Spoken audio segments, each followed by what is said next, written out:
Hello दोस्त, आप लोग कैसे हैं। तो आज हम लोग जानेंगे किसके बारे में, भारत की संरचना के बारे में जानेंगे। किसके बारे में, भारत की संरचना के बारे में कि भारत के कितने परसेंट क्षेत्रों में पठार है, कितने परसेंट क्षेत्रों में पहाड़ है और कितने परसेंट क्षेत्रों में क्या है, मैदान है और कितने परसेंट क्षेत्रों में पर्वत है, उसके बारे में जानेंगे हम लोग।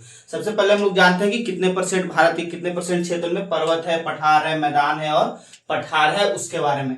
सबसे पहले तो हम लोग देखते हैं कि पर्वत और पहाड़ और पठार में अंतर क्या है। पर्वत, पहाड़ और पठार में अंतर है। यही कितने लोग को पता नहीं होता है कि पहाड़ और पर्वत और पठार में अंतर क्या होता है। बहुत से लोगों को पता नहीं रहता है कि पहाड़, पर्वत और पठार में अंतर क्या है। सबसे पहले उसके बारे में जानते हैं कि भारत में कितने परसेंट क्षेत्रों में पहाड़ है, पर्वत है और पठार है। सबसे पहले तो यही जानेंगे। आइए हम लोग जानते हैं कि पर्वत, पठार और पहाड़ में अंतर क्या है। पर्वत, पहाड़ और पठार में अंतर क्या है। अब लोग देखते हैं, यहां लिखते हैं पठार, पठार, पर्वत और पहाड़, पहाड़, पर्वत, पठार और पहाड़ में अंतर क्या है। पर्वत, पहाड़ और पठार में अंतर क्या है। बहुत से लोगों को पता नहीं रहता है कि पर्वत और पहाड़ और पठार में अंतर क्या है। आइए हम लोग देखते हैं कि पर्वत, पहाड़ और पठार में अंतर क्या है, उसके बारे में। सबसे पहले तो हम लोग जाने कि पठार, पठार की ऊंचाई कितनी होती है। पठार की ऊंचाई लगभग 300 मीटर से 600 मीटर के बीच होती है। कितने सौ मीटर, 300 मीटर से 600 मीटर के बीच ऊंचाई होती है किसकी, पठार की। और पठार की जो ऊपरी सीमा होती है, पठार की जो ऊपरी सीमा होती है क्या होती है, समतल होती है। कैसी होती है, जैसे कि ऐसे कोई पहाड़ है और ऊपरी सीमा इसका क्या होता है, समतल होता है। इसका ऊपरी सीमा क्या होता है, समतल होता है, यानी क्या होता है, बराबर होता है। ऊपरी सीमा कैसा होता है इसका, ऊपरी सीमा इसका क्या होता है, बराबर होता है। पहाड़ का ऊपरी, पठार का ऊपरी सीमा कैसा होता है, बराबर होता है, यानी क्या होता है, समतल होता है। और इसकी ऊंचाई कितनी होती है, इसकी ऊंचाई 300 मीटर से लेकर के 600 मीटर के बीच में होती है। कितने सौ मीटर, 300 मीटर से 600 मीटर के बीच में होती है। किसकी ऊंचाई, पठार की। पठार की कितनी ऊंचाई होती है, 300 मीटर से लेकर के 600 मीटर के बीच। अब हम लोग देखते हैं किसके बारे में, पर्वत के बारे में, कि पर्वत की ऊंचाई कितनी होती है। पर्वत की ऊंचाई कितनी होती है, कहां से कहां तक होती है। पर्वत की ऊंचाई 600 मीटर से ज्यादा होती है। कितनी होती है, 600 मीटर से ज्यादा। मतलब कि 600 मीटर से जिसकी ऊंचाई ज्यादा है वो किस में आ जाते हैं, पर्वत में आ जाते हैं। जैसे कि माउंट एवरेस्ट हो गया, K2 हो गया, ये सब क्या है, पर्वत में आ जाता है। किस में आ जाता है, पर्वत में। ये सब की 600 मीटर ऊंचाई से क्या होती है, ज्यादा होती है। इसकी ऊपरी सीमा, जो पर्वत की जो ऊपरी सीमा होती है क्या होती है, नोकीली होती है। कैसी होती है, ऊपरी सीमा कैसी होती है, नोकीली। इसकी ऊपरी सीमा कैसी होती है, नोकीली होती है। पर्वत की ऊपरी सीमा कैसी होती है, नोकीली होती है। और इसकी ऊंचाई कितनी होती है, 600 मीटर से ज्यादा होती है। कितनी होती है, 600 मीटर से ज्यादा जिसकी ऊंचाई रहती है वो किस में आ जाता है, पर्वत में आ जाती है। किस में आ जाती है, पर्वत में आ जाती है। अब हम लोग देखते हैं किसके बारे में, पहाड़ के बारे में। किसके बारे में हम लोग देखते हैं, पहाड़ के बारे में, कि पहाड़ की ऊंचाई कितनी होती है। इसकी ऊंचाई कितनी होती है, 0 से लेकर के 600 मीटर तक होती है। कहां से होती है, 0 से लेकर के 600 मीटर। मतलब कि 0 नहीं, मतलब कि क्या हो, पहाड़ जैसा लगे, जैसे कि उसकी ऊंचाई 600 मीटर से कम होती है। पहाड़ की ऊंचाई कितनी होती है, 600 मीटर से कम होती है। 600 मीटर से ऊंचा ज्यादा हो जाएगा तो वो किस में आ जाता है, पर्वत में आ जाते हैं। और 600 मीटर से कम होती है और इसकी ऊपरी सीमा कैसी होती है, नोकीली होती है। इसकी भी ऊपरी सीमा कैसी होती है, नोकीली होती है। पर्वत की, पहाड़ की ऊपरी सीमा कैसी होती है, नोकीली होती है। किस कैसी होती है, पर्वत के भी और पहाड़ के दोनों के ऊपरी सीमा कैसी होती है, नोकीली होते हैं। पहाड़ में कौन कौन आते हैं, जैसे कि गया में पहाड़ है और भी बहुत सारे पहाड़, असम मेघालय में जो पहाड़ स्थित है क्या है, वो सब पहाड़ में आ जाते हैं। किस में आ जाते हैं, पहाड़ में। और जिसकी ऊंचाई 600 मीटर से ज्यादा हो जाती है, जिसकी ऊंचाई 600 मीटर से ज्यादा हो जाती है वो किस में आ जाते हैं, पर्वत में हो जाती है। अब आई होप आप लोग समझ गए होंगे पर्वत, पहाड़ और पठार के बारे में।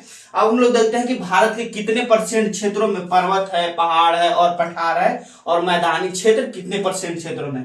सबसे पहले हम लोग देखते हैं मैदानी क्षेत्र। भारत के कितने परसेंट क्षेत्र में क्या है, मैदानी क्षेत्र है। तो भारत के लगभग 43% क्षेत्रों में मैदानी क्षेत्र है। कितने परसेंट क्षेत्रों में, मैदानी क्षेत्र कितने परसेंट क्षेत्रों में है, 43% क्षेत्र में। कहा कौन कौन सी आ जाती है मैदानी क्षेत्र में, मैदानी क्षेत्र में आ जाता है यूपी, बिहार, हरियाणा, पंजाब, इधर गुजरात के थोड़ा सा एरिया, और कुछ एरिया कहाँ के, राजस्थान के एरिया आ जाते हैं। इधर महाराष्ट्र के कुछ एरिया आ जाते हैं। किसमें, मैदानी क्षेत्र में। किस में आ जाते हैं, मैदानी क्षेत्र में। कौन कौन सी राज्य आ जाते हैं, ये हम लोग देते हैं, बिहार आ जाता है, यूपी आ जाता है, पंजाब आ जाता है, हरियाणा आ जाता है, दिल्ली तो यहाँ पे है बीच में।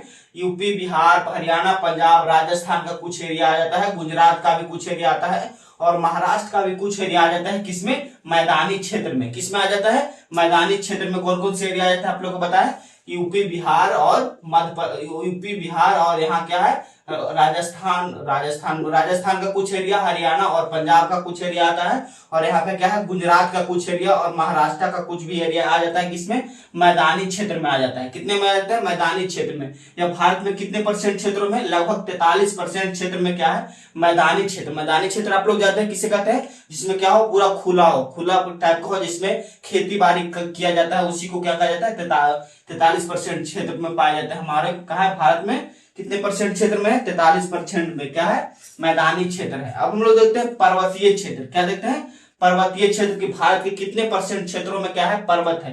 या लगभग 10.7% क्षेत्रों में है। कितने परसेंट, 10.7% क्षेत्रों में क्या है पर्वत है। भारत के कितने परसेंट क्षेत्रों में, भारत के लगभग 10.7% क्षेत्रों में क्या है पर्वत है। पर्वत जैसे कि देखिएगा जम्मू कश्मीर में 4 गो लगातार पर्वत है।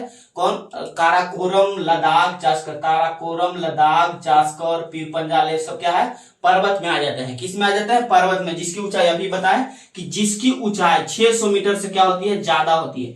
जिसकी ऊंचाई क्या होती है 600 मीटर से ज्यादा होती है, वो किसमें आ जाते हैं पर्वत में आ जाते हैं। पर्वत हमारे भारत में कितने परसेंट क्षेत्रों में पाया जाता है, लगभग 10.7% क्षेत्रों में क्या पाया जाता है पर्वत पाया जाता है। भारत के कितने परसेंट क्षेत्रों में, 10.7% क्षेत्रों में। सबसे ऊंचा पर्वत अभी कौन सा है, माउंट एवरेस्ट है, जिसकी ऊंचाई कितना है, माउंट एवरेस्ट की ऊंचाई आप लोगों को पता है कितना है 8,849 है। तो अभी 50 मीटर हो गया है। कितना हो गया है 8,850 मीटर। ये भी याद रखिएगा माउंट एवरेस्ट का ऊंचाई है, किसकी वजह, माउंट एवरेस्ट की ऊंचाई अभी कितनी हो गई है 8,850 मीटर। कितने हो गए 8,850 मीटर हो गई है, जो सबसे ऊंचा पर्वत माना जाता है किसको, माउंट एवरेस्ट को।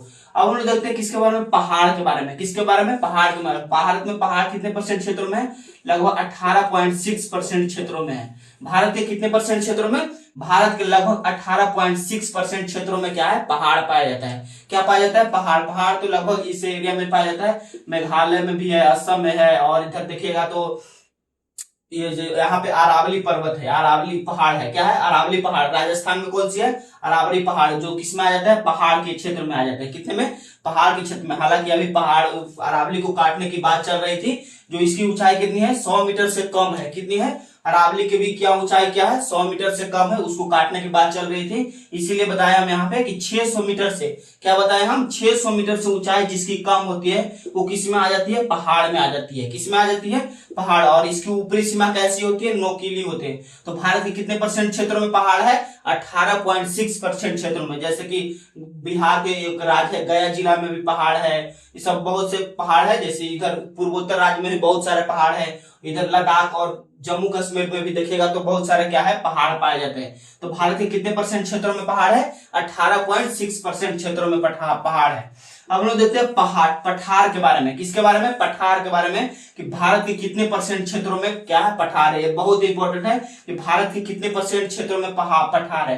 पठार से ही क्या निकलते हैं, खनिज वगैरह निकलता है, जैसे कि कोयला हो गया, एल्युमिनियम हो गया, तांबा, जस्ता, ये सब क्या होता है पठार से ही निकलता है। पठार से क्या निकलते हैं, खनिज वगैरह किससे निकलता है, पठार से।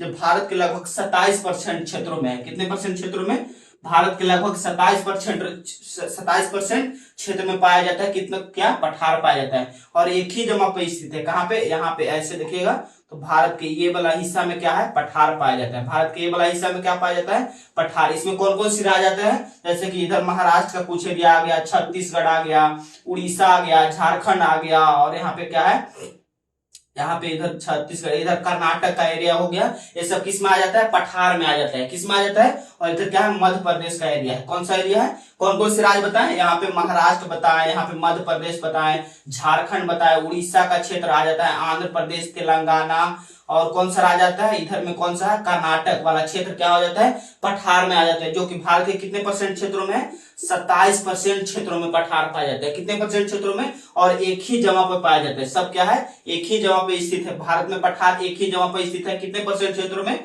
27% क्षेत्रों में। कितने परसेंट क्षेत्रों में, 27%। पठार से ही क्या निकलता है, खनिज वगैरह निकलता है, जैसे कि लोहा, एल्युमिनियम, जास्ता, कोयला, ये सब वगैरह किससे निकलता है, पठार से ही निकलता है। भारत का सबसे बड़ा पठार पता है आप लोगों को क्या है, भारत का सबसे बड़ा पठार क्या है, धारवाड़ का पठार है। क्या है, धारवाड़ का पठार। ये भी बहुत एग्जाम के लिए इंपॉर्टेंट है, धारवाड़ का पठार, धारवाड़ का पठार। भारत का सबसे बड़ा पठार कौन सा है? धारवाड़ का पठार। कौन से पठार? धारवाड़ के पठार। ये भी एग्जाम में पूछा हुआ है कि भारत के सबसे बड़ा पठार कौन सी है, तो धारवाड़ की पठार। कौन सी पठार?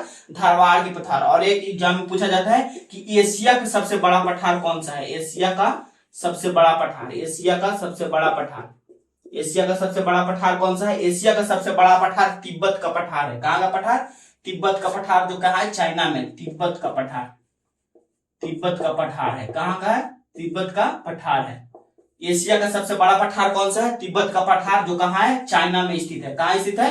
चाइना में। तिब्बत का पठार एशिया का सबसे बड़ा पठार है। कौन? तिब्बत का पठार। यह भी एग्जाम के लिए इंपॉर्टेंट है कि एशिया का सबसे बड़ा पठार कौन सा है? तिब्बत का पठार। आई होप आप लोग समझ गए होंगे भारत के भौगोलिक संरचना के बारे में, जैसे कि पहाड़, पर्वत, पठार। और इसमें जो इंपॉर्टेंट क्वेश्चन था हम बता दिए कि धारवाड़ का पठार, तिब्बत का पठार और माउंट एवरेस्ट का जो ऊंचाई है, ये सब याद रखेगा।